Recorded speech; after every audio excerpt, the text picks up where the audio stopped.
நம்மள்ட்ட இன்னும் என்ன இல்ல, விழிப்புணர்வு ரொம்ப கம்மியா இருக்கு.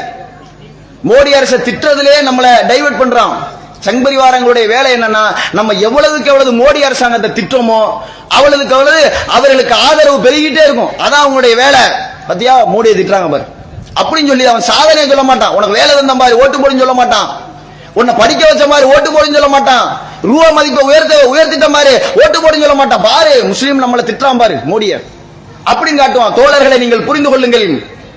அரசாங்கத்தை திட்டுவதை விட நாம் பாதிக்கப்படுகிறோம் என்றால் அந்த பாதிப்பு நாளை நடைபெறாமல் இருப்பதற்கு நாம் என்ன செய்ய வேண்டும் என்பதை ஆக்கப்பூர்வமாக சிந்திக்கக்கூடியவர்களாக நாம் இருக்க வேண்டும். கல்வியிலே, வேலை வாய்ப்பிலே, அதிகாரங்களிலே இன்றைக்கு நாம் நம்முடைய இடத்தை நாம் அடைய முடியாமல் இருப்பதின் காரணத்தினால், இழந்திருப்பதின் காரணத்தினால் தான் இன்றைக்கு இவ்வளவு அடக்குமுறைகளை நாம் சந்தித்துக் கொண்டிருக்கிறோம். முஸ்லிம்கள் இன்னைக்கு குஜராத்தில் கலவரம் நடந்துச்சு, தடுக்க முடிஞ்சா நம்மளால? சட்டத்தின் அடிப்படையில் குற்றவாளிகளுக்கு தண்டனை வாங்கி கொடுக்க முடிந்ததா?